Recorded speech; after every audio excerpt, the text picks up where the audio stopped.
Он приехал к нам вместе со своей помощницей, супругой Любой, из Минска, из такого из столицы Белоруссии, Евгений Саченко или дядя Женя.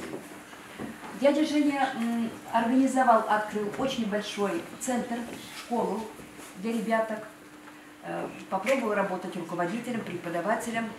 Он отец 4 детей, несмотря на то, что очень молодой. И очень много сегодня, как и Алексей Анатольевич Бабаянц, как и многие другие люди, и взрослые, и молодые, думают о том, как сделать, чтобы вот с ребятами провести такую работу, чтобы ребята чувствовали самое важное сегодня в мире – причастность к очень большому. И чтобы каждый ребенок понял, каждый человек понял, что от его мыслей, от его поступков, от его дел зависит всеобщее человечество. Не только размышляет, очень много делает по этому поводу. Поэтому привет вам от Алексея Анатольевича.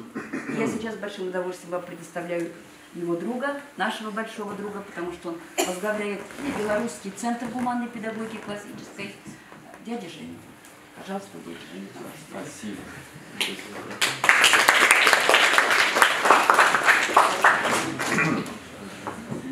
Привет, друзья мои хорошие.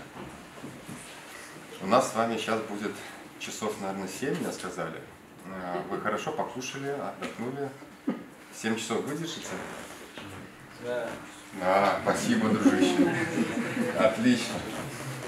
Нет, конечно, я шучу. Мы пообщаемся с вами какое-то время. Хочу вас спросить. Меня слышно так, без микрофона? Нормально? Угу. Смотрите, вот да, действительно, мы с женой имеем 4 детей, и очень много я работал с разными ребятами, с подростками, общался с ними, с родителями общаюсь. Скажите, пожалуйста, позволите ли вы мне с вами быть искренним человеком? Вот рассказать вам все, что меня волнует, и рассказать вам реальные ситуации, которые меня волнуют. Да, потому что вы тогда поймете, почему я здесь нахожусь сегодня. Почему я не в Минске со своими детьми, а здесь. Да? Я вот там послезавтра уеду отсюда, я вас больше, может, никогда не увижу, правда? Но я хочу что-то вам рассказать. Знаете, кто такой психолог-консультант? Это вот одна из сфер деятельности. Кто такой психолог-консультант? Помогает? Помогает кому? Пациентам. Пациентам, людям психологически. Вот. Я провожу такие консультации с родителями по воспитанию детей и подростков. Как вам кажется, эти родители с каким запросом ко мне приходят чаще всего? Дядя Женя, у нас так все классно. Давайте как сделать так, чтобы это все осталось? Дядя Женя, у меня вот такой ребенок. Просто вот получаю консультацию, чтобы поделиться с этим. С каким запросом приходят родители на консультацию? Нет связи между ребенком и родителем? Нет связи между ребенком и родителем. Дисциплины нету. Что еще? Недопонимание. Недопонимание. В общем, что бы вы сейчас ни назвали, это одним можем словом назвать каким? Конфликты и проблемы. Конфликты и проблемы. Я не буду сейчас задавать вам вопрос, у кого есть конфликты и проблемы с родителями, честно. Но они есть, правда? Все равно какие-то недопонимания существуют. Скажите, пожалуйста, я бы хотел, чтобы они у вас продолжались. Вот смотрите, одна, например, семья мне позвонила недавно и сказала: дядя Жень, у нас 15 лет дочери, девчата, есть у кого 15 лет тут? Нет? Пацаны, есть у кого 15 лет? Ага. Ну вот, 15 лет, то есть вот ваш возраст. Родители звонят и говорят: наглоталась таблетками и хотела закончить жизнь самоубийством. Я говорю: а чего? Да никто ж не знает. Все было хорошо, а потом тыщ, и все плохо. Еле откачали, слава Богу, живет сейчас. Другая семья, знаете, с каким запросом позвонила? Говорит: мама живет в Турции, у нее вот такой богатый муж. Вот такой вообще, у них там дом, машины, все есть. Мама звонит с одним запросом: что делать? Мой 9-летний сын, 9 лет сыну, каждый день маму посылает на 3 веселых буквы 20 раз в день. Мама, сынок, пойдем кушать. Мама, пошла? Давай сделай домашний урок. Мама пошла? Ей 9 лет, понимаете? Ему 9 лет. Она звонит и говорит: что делать, дядя Жень? Представляете? Другая семья звонит, ну, такой как бы, даже не то, что звонит, вот так на лекции пришла одна мама, хромает. Я говорю, а что случилось? Она говорит, да вот пальцы поломала на ноге. Я говорю, а чего? А я убегала от своего 16-летнего сына, он хотел меня побить. Она споткнулась, поломала пальцы, и он ее еще побил потом. Я говорю, слушайте, а папа, что куда смотрит папа? А папа, как вы думаете, что? Он есть. И он разрешил это делать, потому что, видите ли, мама не совсем мама, по его мнению. Он говорит, сынок, бей ее, ей так надо. 16 лет. Представляете? Как вам вот такие вот истории?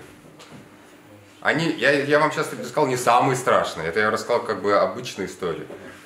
Но почему я хочу вам это рассказать?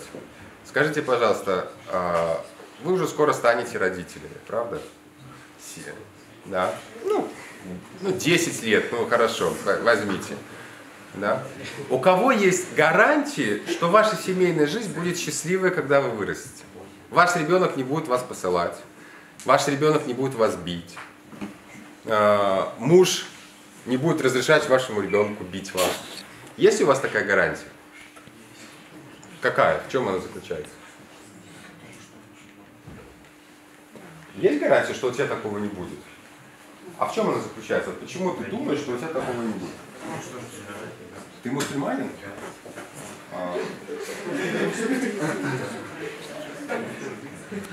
Ну, я согласен, что это часть гарантии. Конечно. Вот тот папа, которого сын посылает свою маму, он мусульманин. Вот в этом и трудность, понимаешь?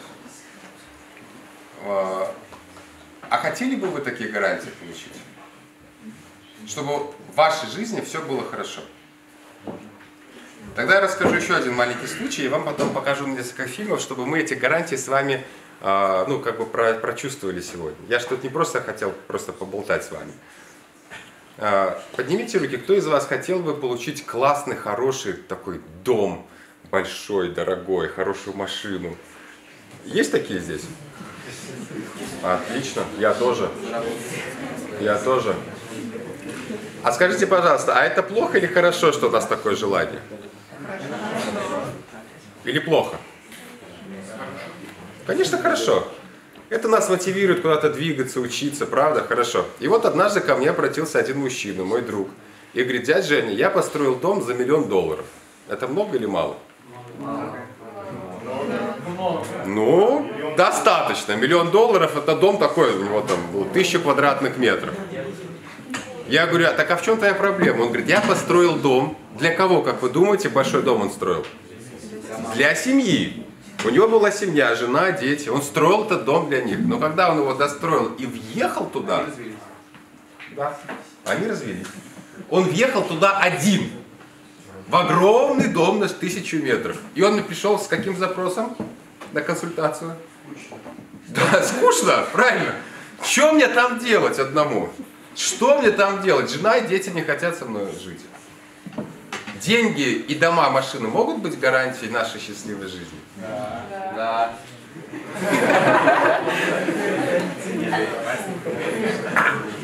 Я не могу поспорить, не могу согласиться, если вы только обоснуете. А почему может быть?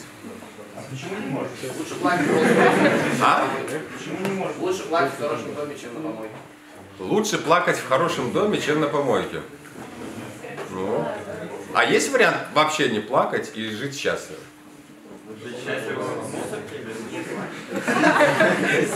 Но если так критично, либо показывает как плохо и хорошо, если... Я же сейчас не говорю про... мы живем либо в мусорке, либо в богатых домах, правильно? Но я говорю, вот именно, если критически мыслить... Если критически мыслить... Да, ты классно мыслишь, супер. Вопрос только в том, что мы же не рождены, чтобы жить в мусорке, правильно? Ну, есть такие. А нравится им там? Не знаю, я не спрашиваю. У меня к вам один маленький вопрос, я вам покажу один фильм. Скажите, пожалуйста, человек, который живет в мусорке, взрослый человек, как его называют в Татарстане? Бомж. Да, бомж. Что общего между бомжом и вами? Есть что-то общее? Мы тоже люди. Люди. Что еще? Что еще общего между вами и бомжом? А? Национальность, ну, Мы выживаем. не знаю, не факт. Скажите, бомж был когда-то ребенком? Простите, это я оговорился. Да, Был. А вы были детьми? Да. И он, будучи ребенком, он был любим родителями? Его обнимали, целовали? Возможно. Причем чаще всего так. Чаще всего. Не всегда, конечно, некоторым детям не очень везет, но чаще всего так. Но что происходит такого, что он в итоге становится, ну, как вы говорите, на помойке? Вот что происходит? Куда? наверное, всем людям. Семейный конфликт. Сложение обстоятельств. Возможно. Мы когда с женой в Минске получили квартиру, к нам обратились друзья, сказали: Жень, тут на 10 дней надо одному нищему помочь. У него очень болят ноги, ему надо предоставить квартиру, где он может 10 дней отдыхать. А потом он уйдет оттуда. Мы в этой квартире еще не жили, только получили, там ничего не было, только стул, там ванна и все. Вот. И мы его впустили, он 10 дней там жил, мы помогали ему с продуктами. И вот однажды у него спросили: а как так вот получилось, что вот он такой стал? Он говорит: дядя Жень, у меня 3 высших образования, говорит. 3 высших образования. Я говорю: подожди, а чего так? Он говорит: ну я подставились домом, брат увел мою квартиру, у меня нету денег, я ждал его на вокзале, там мне документы украли, ну в общем. 3 высших образования не помогло ему решить эту трудность, представляете? Я сейчас не про то, что высшее образование это плохо. Я сейчас про то, что нам надо всегда думать немножко про другие гарантии нашей счастливой жизни. Вот я вот здесь для того, чтобы вы никогда не обращались потом к психологам и не искали помощи извне решить свои вопросы с детьми, с мужьями, с женами, чтобы вы были счастливы на всех уровнях. Вот я вам хочу сейчас один фильм показать, правильно я понимаю, где он будет транслироваться? Мы сейчас посмотрим 2 мультфильма. Один страшный такой мультик, второй чуть менее страшный, про 2 людей, которые стремятся, как вы думаете, к чему? К самому главному, что они хотят? К успеху, к счастью. Они к этому стремятся. Вы уже подняли руки, все сказали, что вы тоже к этому стремитесь. Я полностью поддерживаю. Да? Но у нас в мире сейчас, вы же простите, большой процент несчастных людей. Я не хочу, чтобы вы им становились. Я хочу, чтобы вы становились как раз таки очень счастливыми людьми. И с помощью этих 2 мультфильмов я хочу с вами один вопрос проговорить. Одну из гарантий. А потом мы с вами потренируемся, хорошо? Прямо здесь сейчас это сделать. Кому-то это покажется ерунда, кому-то это покажется скукотень, кому-то покажется, что у меня и так все хорошо. Пока вы здоровы, пока вы молоды, все прекрасно. Но потом что-то начинается с людьми происходить. Интересное. Ну давай попробуем.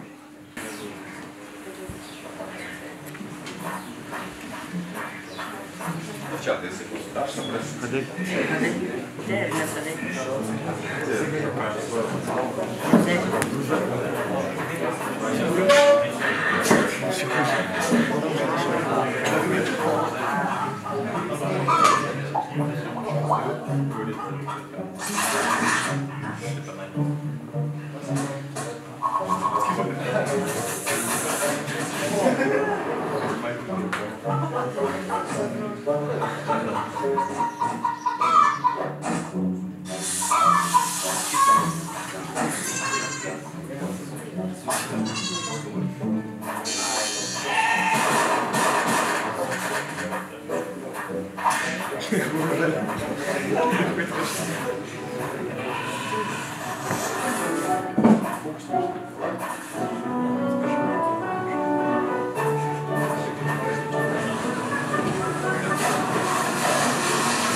Все нормально пока, девчата? Да, все хорошо. У меня вопрос пока. Как вы опишете этого человека? Стремительный. Как он еще? развивается, беспощадный, так. Представитель человеческого рода. То есть ты считаешь, что это правда? Как он себя чувствует? Хорошо. Превосходно. Вообще шикарно. У него проблемы есть? Нет. Скоро будут. Он создает проблемы. Какие проблемы создали? Экология. А, другие, для других создали. Совесть у него проблема. С совестью проблем. А он знает об этом? Нет. Значит, у него нет проблем. Что будет дальше, как вам кажется? Он захочет. Взорвет мир, Он разбогатеет. разбогатеет, Сам будет страдать от того, что наделал. сам будет страдать от себя. Мир погрязит. Станет скучно. Станет скучно. Да. Ну давайте посмотрим еще чуть-чуть. Я потом вас еще раз спрошу.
Сейчас уже будет финал.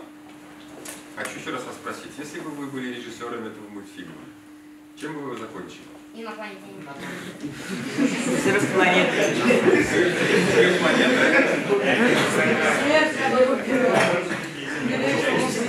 Смерть от ядовитого кого? Он умрет от ядовитого? Так.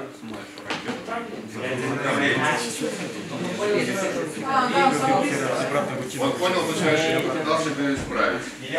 Самоубился.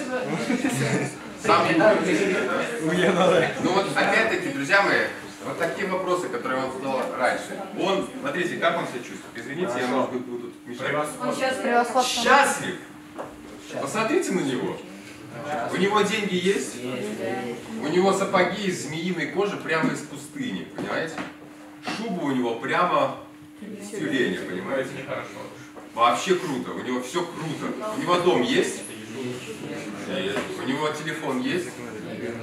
Да 100% есть. Крутейший iPhone 14 Pro Max, там последние прокачки. У него все это есть. Только мы чувствуем подвох. Как он закончится этот мультик? Он умрет. Как и все остальные. Озарится. У нас есть предположение, что он будет жить так все время. Вот понимаете, вот сколько я этот мультик не показываю ребятам, подросткам вашего возраста в разных городах, разных стран, у всех есть ощущение, что он так долго жить не сможет. Режиссура же такая. Согласен. Но режиссура наша исходит из жизни, правильно? Не совсем. Она может и не совсем. Да. Ну, хороший режиссур, скажем так. Он умрет от времени. Так, я тут не было времени тут остаться, был спокойно. Можно вас чуть попросить подвинуться, я вот тут.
с ним произошло? Наконец-то такой важный. Более Кушера. Он в кого превратился? Он превратился в коврик для ног. Да? У нас, вот, понимаете, вот, мне что интересно, у нас как-то вот у людей есть ощущение, что это вот правда. Вообще вот этот мультик, он правда или ложь? Такое может быть или нет? Нет. Ну, кроме инопланетян. Может быть. Вот как сказал представитель человеческой расы. Люди так делают, как он? Нет. Они змей убивают, чтобы сапоги сделать? Они коров разрезают на фабриках, чтобы покушать? Они слона превращают в фортепиано, чтобы поиграть? Нет. Ну, слоновья кость откуда идет? Не срезает просто. Не слона, а кость слона. Это же разные вещи. Откуда кость слона взять? Понимаете? Теперь другой вопрос. Скажите, пожалуйста, этот человек, он умный? Да.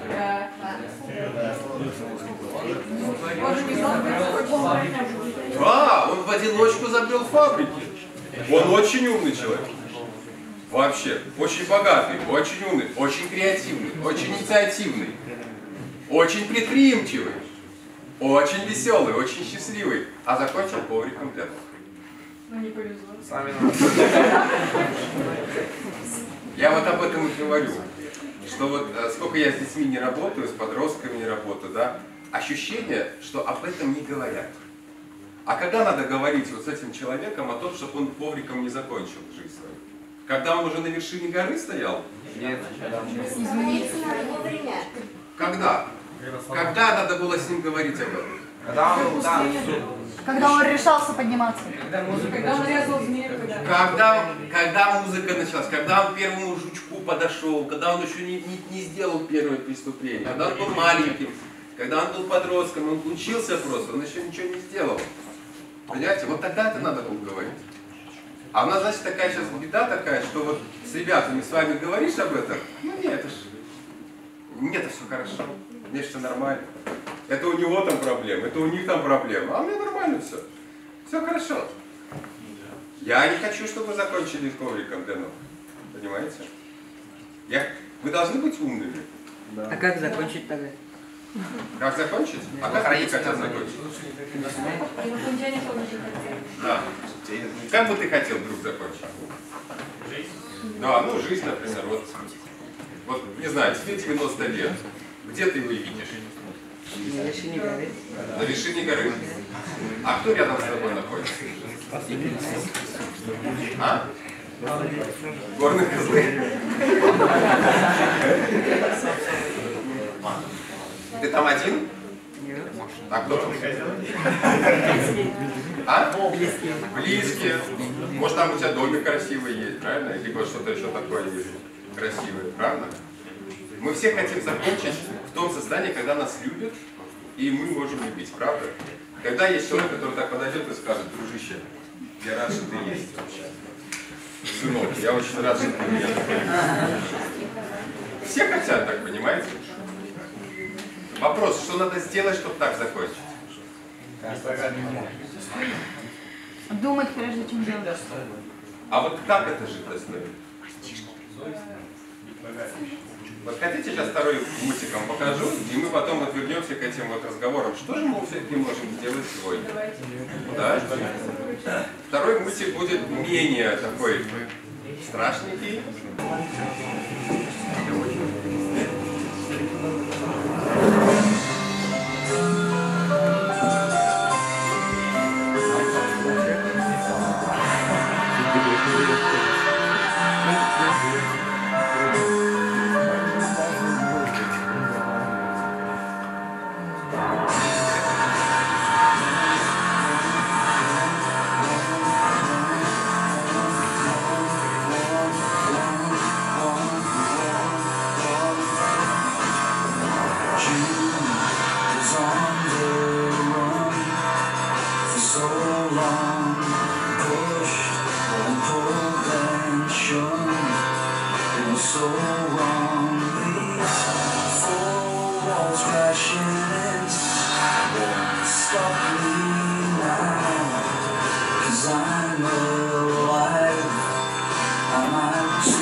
разговор, такой жесткий. Диалог. Диалог. Ну, скорее монолог. Да. В каком она настроении сейчас? Огненном. Она ему говорит какие-то гадости. Ты дурак, ты что там уехал, что-то мне там денег не дал. Я не знаю, какие причины у них могут быть. Да? Вот обычный человек в нашем представлении, на его месте, что бы сделал? Ну, например, да. Сама дура, сама рано уехала, денег не попросила, поэтому не дал тебе. Правильно? Я подхожу, говорю, ты дурак, говорю, ты дурак. Ну, как бы так обычно, да, вот может быть. Но мы сейчас говорим про вот как тебя зовут? Вот? Меня? Да. Камиль. Камиль. Вот Камиль говорит, я хочу по-другому закончить. А как бы закончить?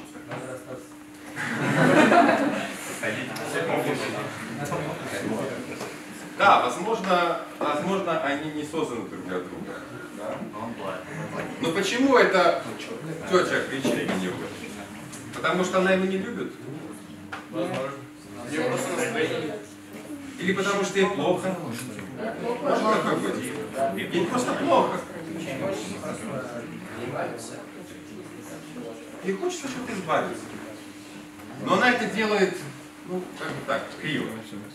Она не может это делать спокойно. Этот мудрый человек, он хочет не закончить жизнь половой тряпкой, как первый, не хочет.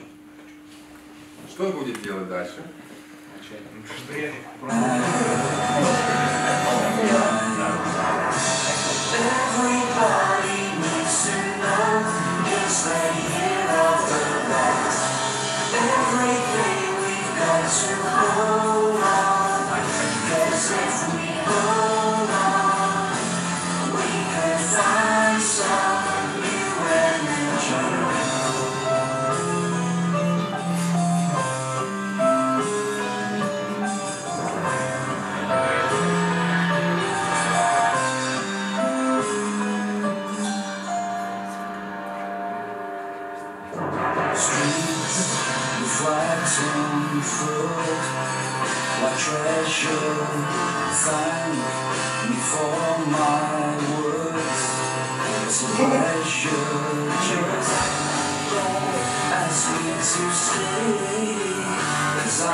Вот то, что этот мир, вы видите его, да? Это правда или нет? Нет. Утрированная правда, да? Ну понятно, люди так вот живут тут, как вокруг этого человека. Они ругаются, попадают в аварии, ругаются друг на друга, правильно? Да, дым идет из труб. Кто эти трубы сделал, помните? Это первый человек сделал из первого мультика. Построил все эти заводы, там все идет, а наш герой, вот, которого мультика, живет в этом мире. Да? Понимаете, да? Вот теперь дальше.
закончил мультик «Второй человек».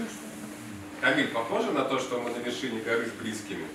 Ну, в данном случае собака, вот это будет жена, дети, не знаю. Кто как захочет. Он начал так же, как и начал. Он закончил так же, как и начал? Да. Да, только что поменялось. Ничего. Мир стал лучше. Мир стал чуть-чуть лучше. Возможно, лучше, но ему не лучше. В смысле, не могут. А что ему еще надо? Ему и не было хорошо. А что ему еще надо? Вдруг им было плохо из-за того, что мир был плохо. Вот ему сейчас как? Вот как у него сейчас настроение? Может, хороший человек? Да, хорошее. Друзья мои хорошие, вот пару вопросов. Чем же эти два человека отличаются? Первый и второй. Первый Одиночество. Второй постоянно счастлив, второй непонятно, счастлив либо нет. Да. Первого не убили. Это первого как раз таки убили пришельца, второго нет. Он не закончил ковриком. Так, хорошо. Вот мы уже приближаемся к нашей цели. Мы не хотим закончить ковриком. Чем же принципиально они отличаются? Потому что один натворил, второй исправил. Один натворил, второй исправил. Круто. Вообще классно. Девчата, вы уж извините, что тут как бы про мужчин, это как бы образ человека. Да, чтобы вы понимали, что это вообще про всех. А что еще, чем отличается они? Второй удовлетворен своей жизнью. Ну и первый тоже удовлетворен. Он, чтобы сделать мир лучше, начал с себя. Чтобы что-то делать, начал с себя. Да. Первый удовлетворен своими материальными потребностями. Удовлетворен тем, что он нажил за свою жизнь, то, что он получил. А второй, он удовлетворен своими моральными потребностями, социальными, в общении, физическим контактом. Класс, какой у тебя развернутый ответ получился. Скажите, пожалуйста, вот потребитель и созидатель, кто из них и кто? Потребитель. Видели? Первый, что он делает первый? Он потребляет. Несмотря на то, что он создает заводы, он в любом случае на этих заводах чего? Потребляет. Да, коров там распиливает, что-то еще делает. А второй что делает? Он создает, созидает, изменяет. Правильно? Наш мир с вами совершенный или нет? Нет. Идеальный? Идеально.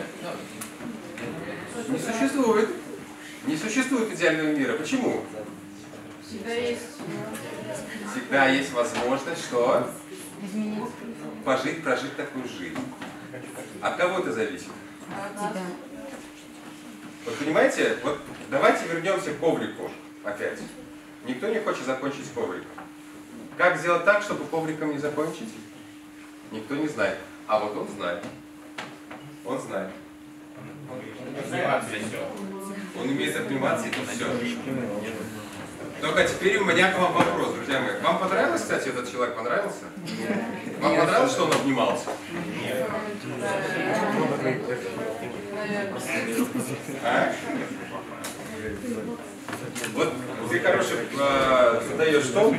Я хочу второй вопрос вам задать, такой самый важный, почему я вам это показываю. Есть еще одна большая разница между двумя этими людьми. У первого проблемы есть в течение жизни? Нет. У него проблема только в конце возникла. Неожиданно. Инопланетяне его растоптали. Он не планировал так. Правильно? Он не звонил, давайте, тут нечего делать. А у второго проблемы есть в течение жизни? Девушка кричит на него? Мужик за башку кусает?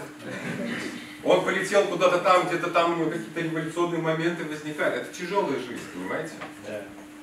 И что он там делает? Понимаете? Исправляет. Исправляет ошибки. Исправляет, понимаете? Исправляет. Он исправляет. Он миру помогает. Да. Вот скажите, пожалуйста, у вас в жизни трудности будут?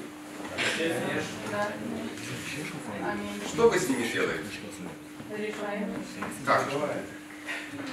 Молимся. Хорошо. Это очень хороший метод решения вопроса. Я полностью поддерживаю. Что еще мы делаем?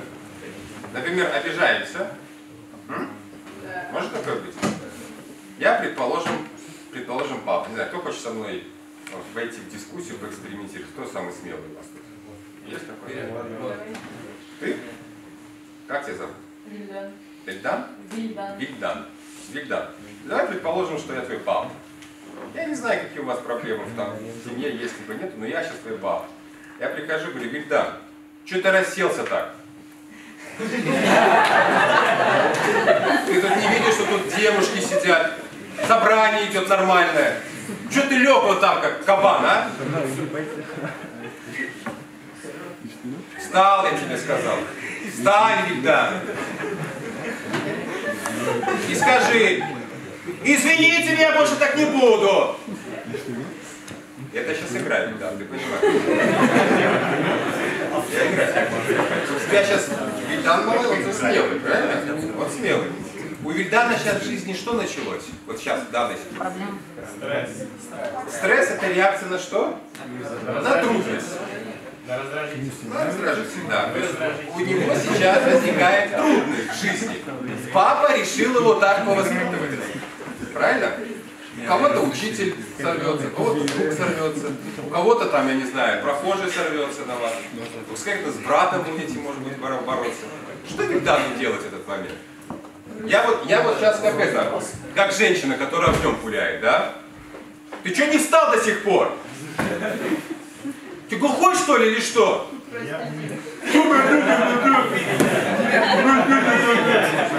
Ты давай встань и скажи, извините, громко все. Вот, да. Итак, как ты себя чувствуешь?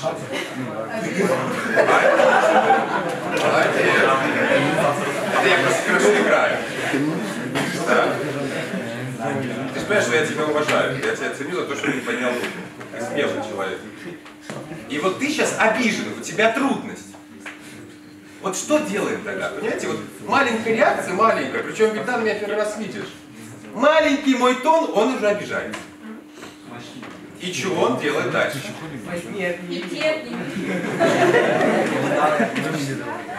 Что делает Вильдану дальше?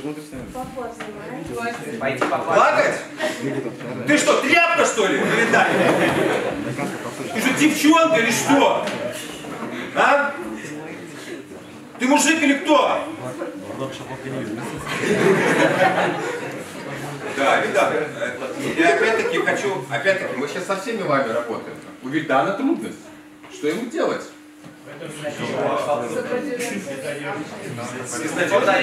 Какая безнадежность? Я вас обнимаю. Его могут забрать Не надо. Вот, если мы думаем, что при малейшей трудности мы безнадежны, что тогда с нами будет? Именно этот случай. Этот случай вообще ерунда по сравнению с теми трудностями, которые вы можете столкнуться в будущем. Не знаю, для него может быть даже не трудно. Ну, ты ж слышишь, он же обижается. Нет? Но он же сказал, обижается. Он Или у тебя с ушами что-то? Он играет. Как это играем? Хорошая. Ребята, давай доиграем. Хочешь решить вопрос до конца? Сдавайся. Давайте Вильдана поддержим.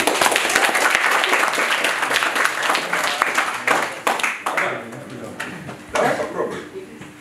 Вот сейчас, вот, понимаете, я вот ради этого сюда и пришел, потому что мы, когда у нас все хорошо, мы все крутые. Когда у нас есть костюмы, мобильники, интернеты, мы все крутые. А когда трудность возникает, мы в кусты прячемся все. А потом заканчиваем, как первый человек, понимаешь? Вот я против этого, понимаешь? Да. Что тебе надо сделать? Вдруг, вот папа кричит, он что, тебя не любит, что ли? Да я люблю тебя больше всех. Ну я просто сейчас, как эта девушка, вот, когда огнем шпуляла, ну криво показываю это, мою любовь к тебе. Что тебе надо сделать?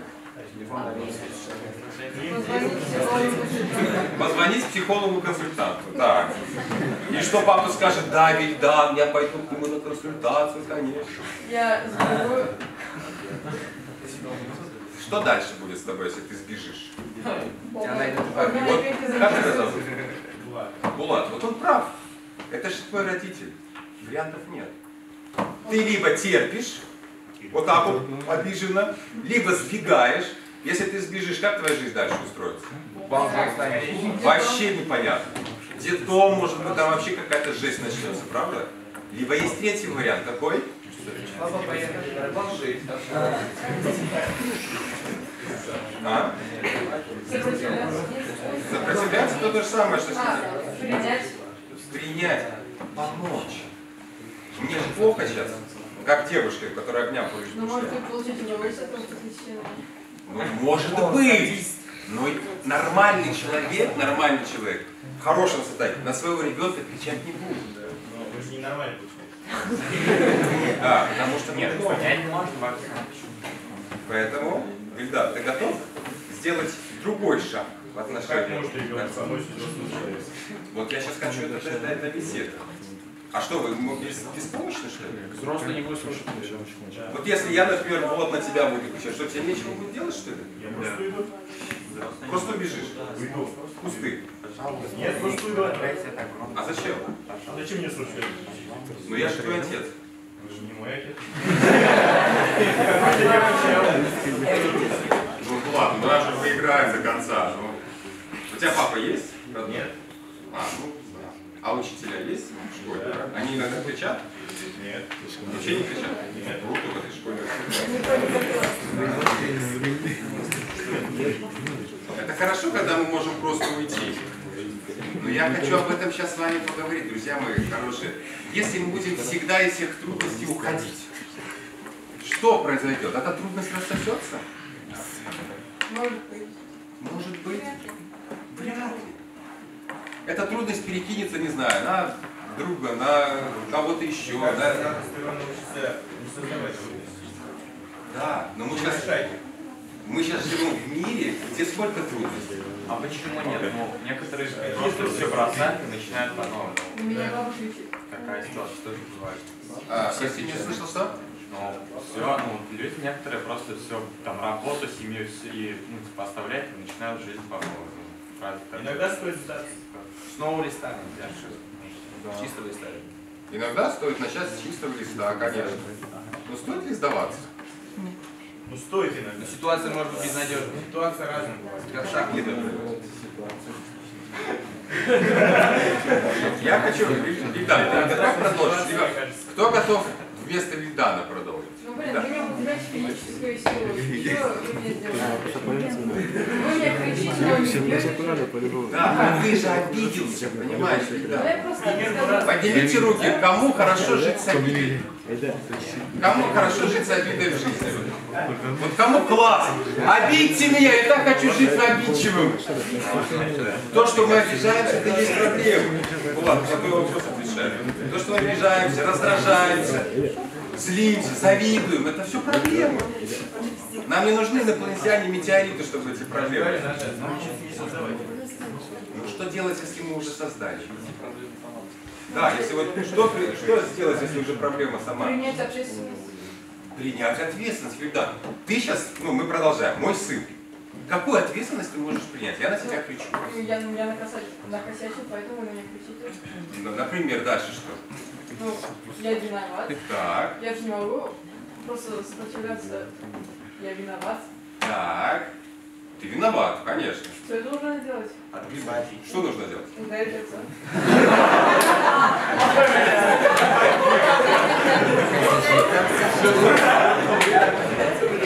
То есть, я сейчас из Беларуси прилетел к вам и понял, что в Татарстане вопросы так решают. Если ты виноват, бей. Правильно? Учительница задает вопрос. Сделал домашку? Нет. Бам! Я ж виноват, надо смотреться, правда? Да, молодец, молодец, мозги работают. Сердце работает. Как тебя зовут? Еще раз? Самат? Самат, попробуешь Ильдану помочь? Ты просто несколько раз уже сказал, что надо делать. Готов? Готов побыть моим сыном сейчас? Не справился, Ильдар. Я обратил внимание, что когда ты на ребенка кричишь, вот так вот, я же играю сейчас, вы же понимаете, что я злость на самом деле не испытываю. Я когда так играю, сам крик у ребенка сразу, он в стопор входит. Он как будто не знает, что делать. И тогда возникают такие реакции, вот так, уйти, защититься, вот всякие такое, отдать в тыл какой-то, да? Вот это надо перешагнуть, друзья мои. Вот тут надо побыть. Это как этот человек сделал. Вот он же хотел эту девушку обойти. Туда-сюда, она за ним, и она все равно огнем понял, что вариантов нет. Вариантов нет, он подошел и обнял. Он Сможешь высушил. это сделать? Смотрите, ребенку же сложнее к этому прийти. Я же сейчас твой папа, ну, по игре. Ладно, обниму. Вас сможешь? Могу. Да. Но вы не мой папа. Ходи. Я не твой папа, стоп, у меня есть свои дети. Ну мы сейчас с тобой играем, как в жизнь, понимаешь? Чтобы у нас лекция не бла-бла-бла-бла. Я играю, делаю вид, что обнимаю вас. Нет, ну надо. Как ты будешь делать? Вот так вот? Как ты будешь делать? Ильдар, иди уже. А? Иди уже, давай. Ильдар, ты что опять разлегся, я не понял. Хочешь и разлег? Ты нормально сидеть не можешь? Ты куда пошел? Да?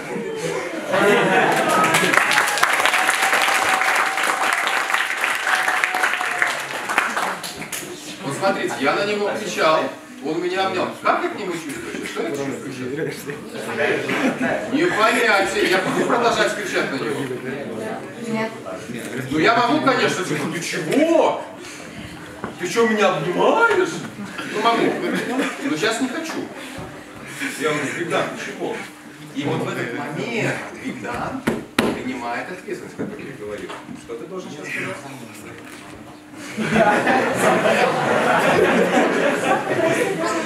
Нет, конечно же не ударить, куда же вы ударить? Давай. Вот. Папа, извини. Он меня обнимает, говорит, папа, извини. Я еще такой немножко бу-бу-бу-бу-бу-бу. И коронная фраза, которую можно добить человека. Вместо удара. Он же мой сын. Я его отец, он меня любит.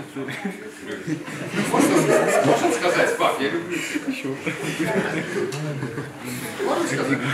Или у вас в Казахстане не говорят, я люблю тебя? А? Лиза, у тебя все не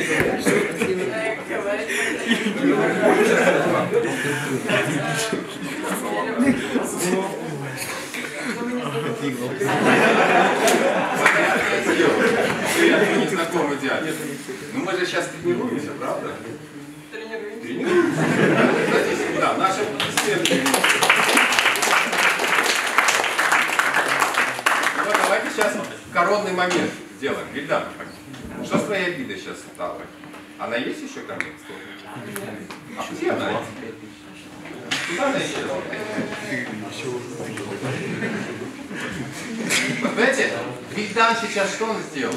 Он сейчас перешагнул в сторону вот этого конца. Он сейчас сделал шаг, чтобы не быть ковриком. Понимаете? Потому что он сейчас трансформировал обиду с помощью действия, с помощью разума своего, мудрости. Понимаете? А если я буду учителем, у меня в Беларуси один учитель звонит мне и говорит, я Женя, у меня проблема, учитель, по-моему, 6 класс. Я говорю, какая у вас проблема? Дело в том, что у меня один ученик ходит к вам на курсы. Я говорю, что? Так вот, он никогда не делал домашние уроки. И мы с ним ругались. Он не делал домашние уроки, мы ругались, он не делал, мы ругались. Я говорю, и что дальше? Он попал на ваши курсы, и говорю, и что? Сейчас он, когда я ругаюсь, подходит ко мне и обнимает. Я говорю, и что дальше? Ну как-то не хочется ругаться. Он уроки стал делать? Нет, говорит. Ну у нас с ней хорошие отношения.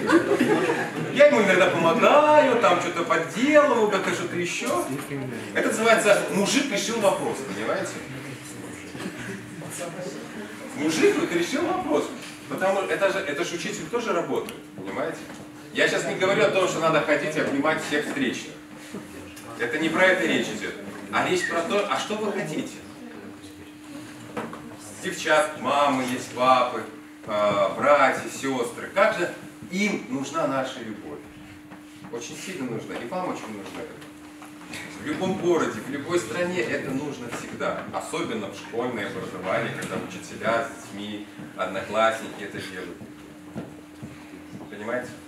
Только вопрос, мы стесняемся проявить эту любовь или нет? Конечно, стесняемся.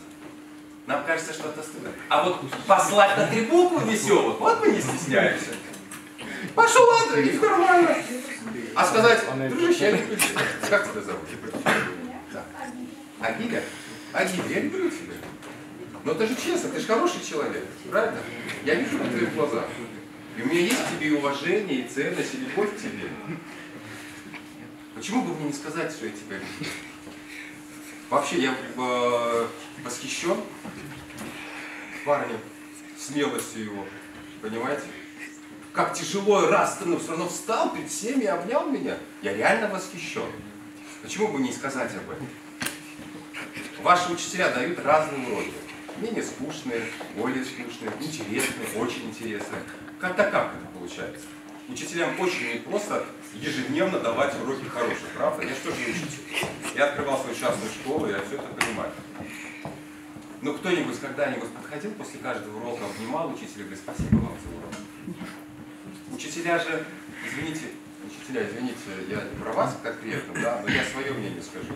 Вы знаете, что учителя просто подыхают без этой благодарности? Им просто тяжело. Но они никогда не скажут об этом, потому что они очень мудрые люди. Они не скажут, поблагодарите меня, пожалуйста. Потому что они не ради этого делают. Но если мы хотим жить немножко другой жизнью, вот как второй человек, пожалуйста, будьте немножко мудрее. Подойдите, поблагодарите учителя, скажите спасибо за урок. Да, он немножко не получился, немножко я заснул, там что-то скучно, но вы стараетесь. И знаете, что произойдет? У вас никогда не будут плохих отношений с учителями. Никогда. А с родителями что? Сейчас, дорогой, сейчас. То же самое. Родители иногда устают, кричат. Но ребенок подходит к ним и что говорит? Мама, папа, спасибо, что я есть, что вы есть, что у нас тут дом есть. Спасибо. Да, мы иногда ссоримся, конфликтуем, иногда не хотим общаться, иногда замыкаемся. Но в любом случае я благодарен этому. Вот это трудно сказать. Это вообще не трудно сказать. Но мы не говорим так, понимаете. Мои родители тоже постоянно работали, я не слышал этого слова. Не слышал. У меня сейчас 4 детей, я стараюсь хоть чуть-чуть дать им того, чего не было у меня этого. Не надо идти по этой дорожке. Будьте, не стесняйтесь в действии добрых поступков. Не стесняйтесь. Это так важно. А если кто-то будет смеяться, жених и невеста, обнимаются, сказала, я люблю тебя, все, тебя тетя Женя любит, все, в Беларусь поедешь. Если кто-то так себя ведет, Бог с ним, это его проблема, понимаете? Вообще не важно. Вообще это не важно. И вот последний вопрос, потом вот отметку за это можно получить какую-то? Ты сейчас обнял папу на 4.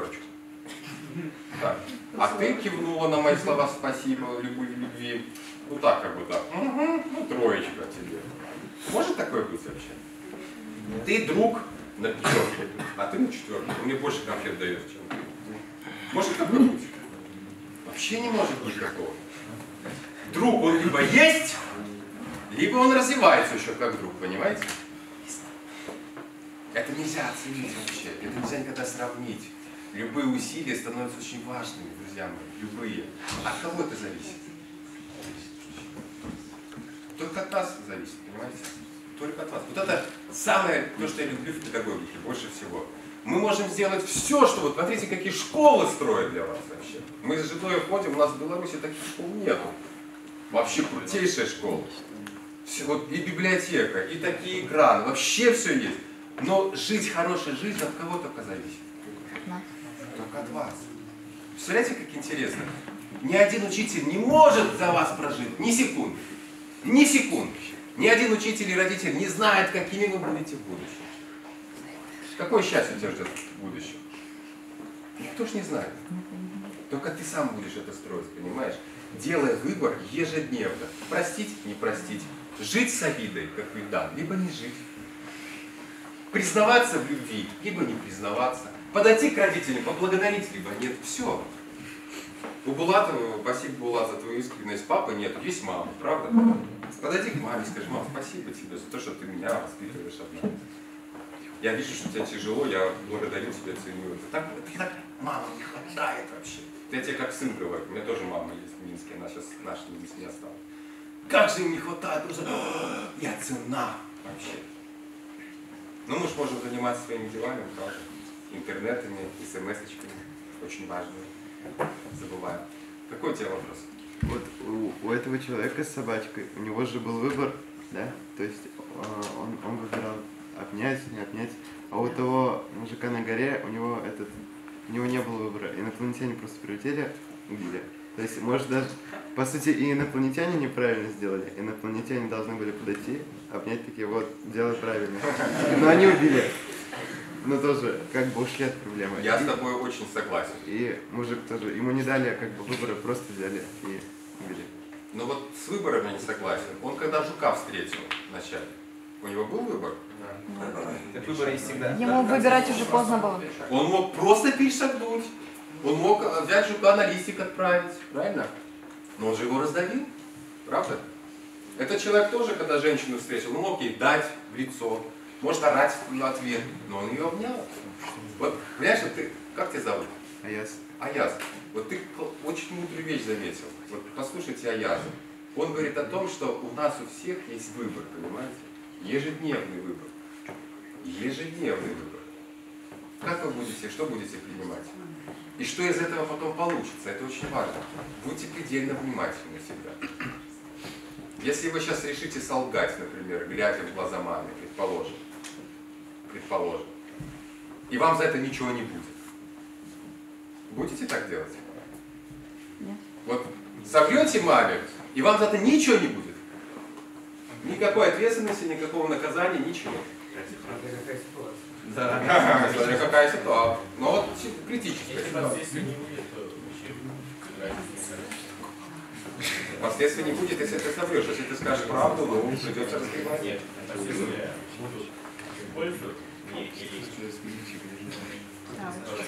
вот это что так часто мыслит у нас?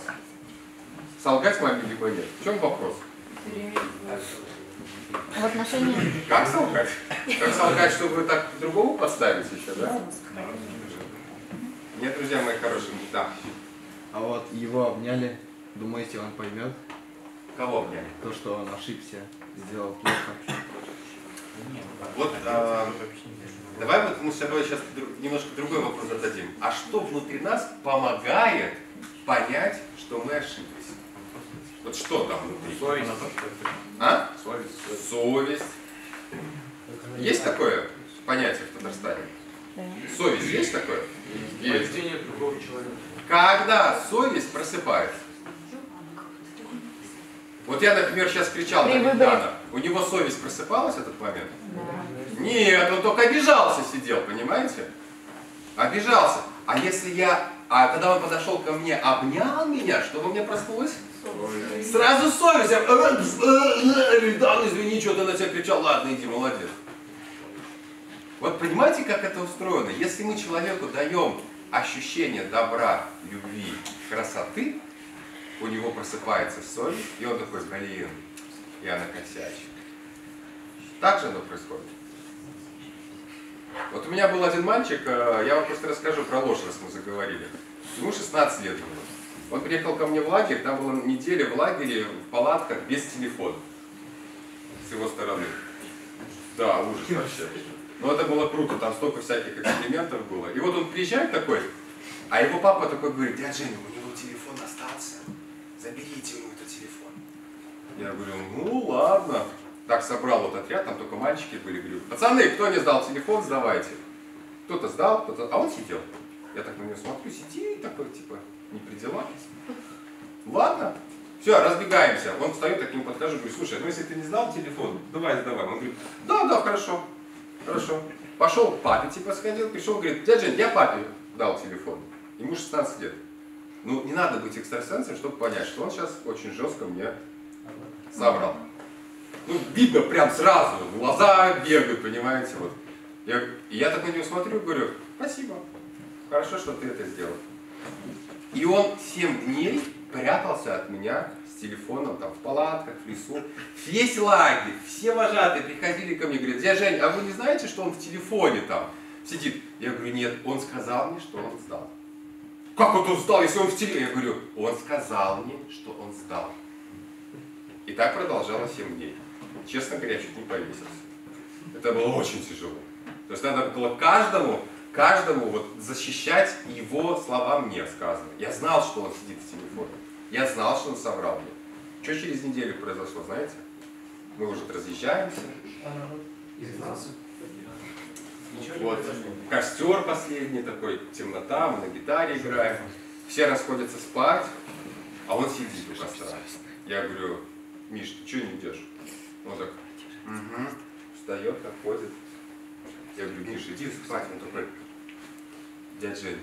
Я говорю: что такое? И стоит, и вообще 16 лет мужик, понимаете, он стоит. Дядя Жень. Я говорю: что такое? Как будто теряет сознание, понимаете?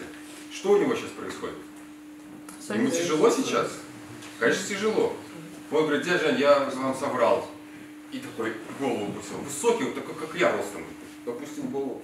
Я говорю: когда соврал?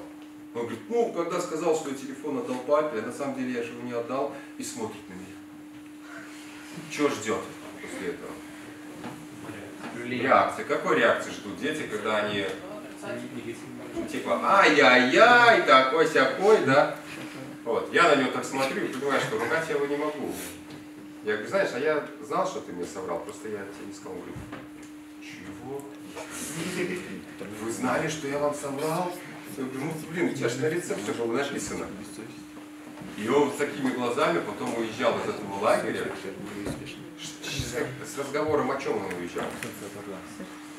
Совесть ему уже говорила, что ай-яй-яй. Не я говорил, не мама, не папа. Совесть. Вот это круто. Пожалуйста, не теряйте связь с совестью. Она мучит. Жесть как мучит. А если бы он был бессовестным, типа ему же лучше с телефоном? Бессовестных людей я не видел. Вот честно. Есть люди, которые могут забыть об этом. Может быть, не совсем уметь с этим говорить. Но пока человек живет на земле, у него есть совесть, понимаете? Вообще нет. Потерять-то можно, но мы должны потом ее вернуть с помощью любви и дружбы. Понимаете? Это же Божье творение. Я сейчас про человека говорю. Как можно? Если он умрет, совесть там уже не нужна. Да, дорогая? Вы говорите, что если ты любовь проявляешь и хорошо относишься к человеку, то он тоже себя любит. Так не всегда же так. Но ты хорошо относишься к человеку, идешь с ним на контакт, а он все равно себя любит. Он все равно тебя что? Грубит и отрицательно тебя относится. Бывает такое, да. Ну, так, Вы знаешь, как тебя зовут? Камила. Камила. Я вспомнил такую одну интересную историю отца Арсения, православного священника. Маленькая, коротенькая. Он попал в концлагерь у фашистов. Знаете, что такое концлагерь фашистов? Страшное место, где все погибают от холода, от мучений и так далее. Он попал в этот концлагерь и попал в барак, где главой был самый там бандитов каких-то вообще. Вот. И когда вот бандит бандитов узнал, что к нему попал отец Арсений, священник, он над ним стал издеваться. Еду отбирал, даже мочился ему там в кровать. Ну, всякая история продолжалась. А потом этот бандит бандитов заболел и слег. И как вы думаете, кто ухаживал за этим бандитом? Никто же не ухаживал, кроме отца Арсения. Он ходил и помогал, там, воды давал, убирал кровать. Молча это делал. Молча это просто делал. Бандит на него орал постоянно. Че ты ходишь? Я все равно не стану православным. Пошел вон отсюда. Священник уходил, приходил, убирал, заботился о нем. А потом бандит понял, что он это делает не ради чего-то, а потому что ему это надо. Ему, священнику, вот так любовь проявляет, понимаешь?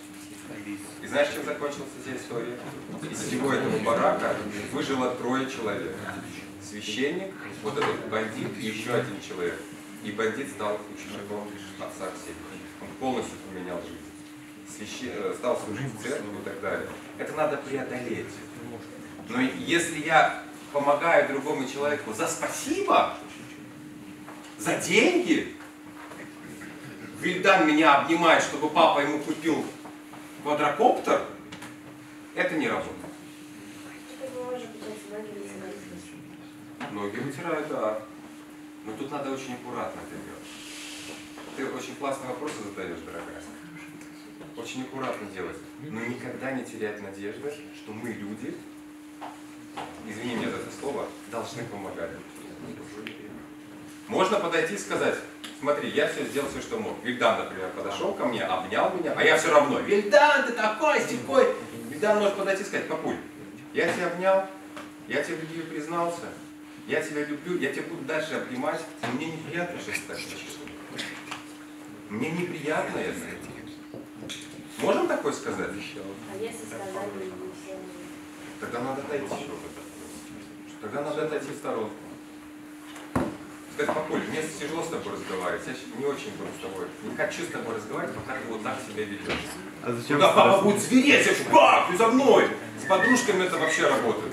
Дорогие мои хорошие, вы такие ха-ха-хи, но я сейчас не хочу с вами разговаривать. Вы меня очень расстроили, а видите, меня были очень классные подружки, но разговаривать с вами сейчас не хочу. Это о чем говорит? О достоинстве человека. А мы как делаем? Мы либо дружим, либо ненавидим. Дядя Женя, можно в дискуссию вступить? Да. И замечательный вопрос задала Аделя, да? Камила. Мы недавно проводили встречу девочек и встречу мальчиков отдельно. Мы тоже очень много работаем с подростками. И как раз учились, и это был такой мощный эксперимент, когда когда мальчик тронул девушку, ну там специально, может нечаянно, слегка ударил, и девочка в ответ на то, что получила вот такое нехорошее отношение по отношению к себе, назвала мальчика дурным словом: ты такой сякой, ты что делаешь, ты такой идиот, зачем ты меня задеваешь? И в ответ на это мальчик тоже точно так же прореагировал. И когда провели эксперимент, когда девочка в ответ на то, что мальчик нечаянно задел, подошла к нему и сказала: ты знаешь, то, что ты сейчас сделал, мне очень неприятно. Но я знаю, что ты хороший человек. Мне не нравится твой поступок, но я верю в то, что ты хороший человек, что ты незаконченный. И спрашивал мальчика: вы можете после этого по отношению к девочкам что-то плохое еще совершить?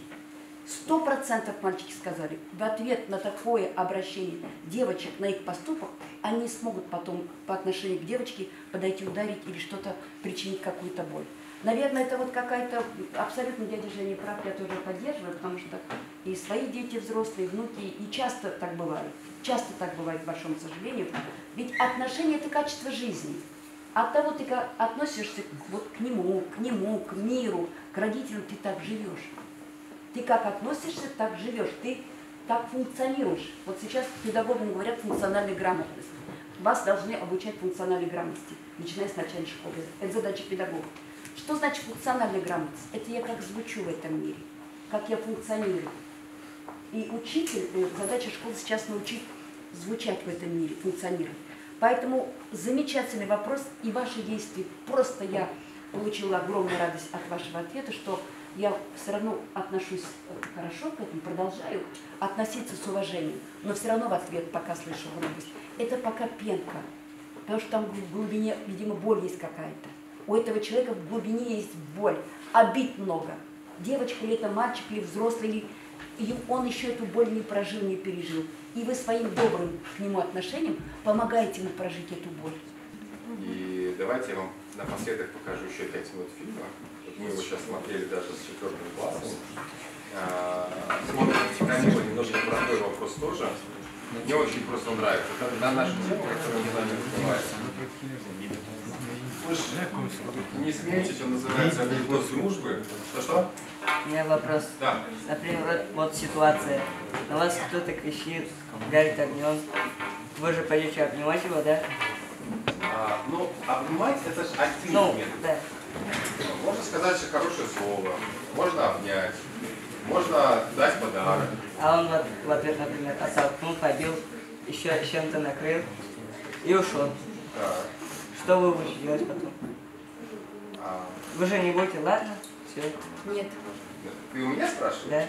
Я в первую очередь тебя спрошу, как моя совесть себя чувствует. В такие моменты, вот когда у меня такое случалось в жизни, знаешь, что вот тут у меня внутри? Тишина. Все хорошо. Я сделал все, что мог в этой ситуации. Человек сделал свой выбор, побив меня в ответ. Понимаешь? Все, я просто закрываю этот разговор. Ну, или диалог вот с этим человеком, который меня побил. А ваше достоинство? Мое достоинство потерялось бы, если бы я начал мстить. Ну вы же проявили слабость. Какую? Вас побили. Вы с этим смирились, получается. Но человек задает вопрос, что если что-то произошло, я ему даю подарок, обнимая, а он мне второй раз бьет. Вот этот момент, мы про Камилой говорим, про вот это достоинство. И при этом, если вы... Вообще мир так устроен, что нет абсолютно плохого человека на земле, просто нет. Да. Иначе мы не приходим на землю, если что-то есть, что плохие люди, все мы хорошие. И когда вы в ответ на ваше хорошее отношение человек продолжает проявлять к вам плохое отношение, дело даже ведь не в подарке, дело даже не в том, что ты его обнял, дело в том, что ты в свою душу не дал проникнуть плохое мнение об этом человеке. Попытаться увидеть, в каждом есть светлое. Даже если человек пьяный лежит, валяется на улице, в нем есть светлая часть. И смысл женского предназначения, девочки, мы с вами изучали, увидеть эту светлую сторону. Не уронить достоинство. Вот если ты в ответ на то, что тебя человек, на твое хорошее, доброе отношение, проявляет плохое, даже тебя накрывает чем-то, ты при этом не роняешь его достоинство. При этом не говоришь ему, что ты такой-сякой, я к тебе в конфеты, а ты мне вот там спиной повернулся. Ты продолжаешь видеть в нем человека, то ты сильнейший, могучий как мужчина, как молодой человек, как отец. Ты финансово обеспечен, ты богат, ты физически здоров, потому что при всем этом ты не роняешь его достоинства, хотя он плохо тебе делает плохо. Вот в этом сила человека. И раз еще сказал плохое. Дело даже не в конфетах и в обнимашках, что у меня в душе нет, я, тем не менее, его достоинство не опускаю. Этим я не опускаю собственное достоинство. Я не говорю ему плохо, не говорю ему плохо, отошел. В нем, как сказал дядя Женя, совесть все равно проснется. Мы с совестью рождаемся. Это наша биологическая программа. Просто она засыпает, потому что мы не заставляем ее трудиться. А когда мы трудимся, она просыпается и расширяется до небес. Она в каждом есть, абсолютно правда, дядя Женя. Поэтому, если друг к тебе так относится, не переживай. Ты продолжай видеть в нем достоинство, и в родителях, и в учителях, и в любом человеке, который тебе делает плохо. Не унижай его достоинство, и ты будешь сильнее этого человека, который тебя обижает, 1000 раз. Я вот от всей души хочу вас поблагодарить за сегодняшнюю встречу и пожелать вам, чтобы мы с вами, ну, я не могу вас заставить, конечно, но я бы хотел, чтобы мы выбирали цепочку добра, что бы ни случилось бы в нашей жизни, давайте верить друг в друга, давайте верить в светлое, хорошее, помогать друг другу. Нам очень нужна помощь друг другу. И пусть наши миры, ваш город, мой город, у него будет все хорошо в будущем. И никто из вас не станет даже близко половой тряпкой к концу жизни.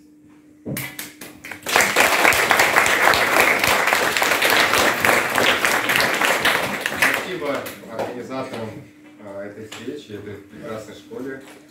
Я в восторге от нее. Спасибо всем.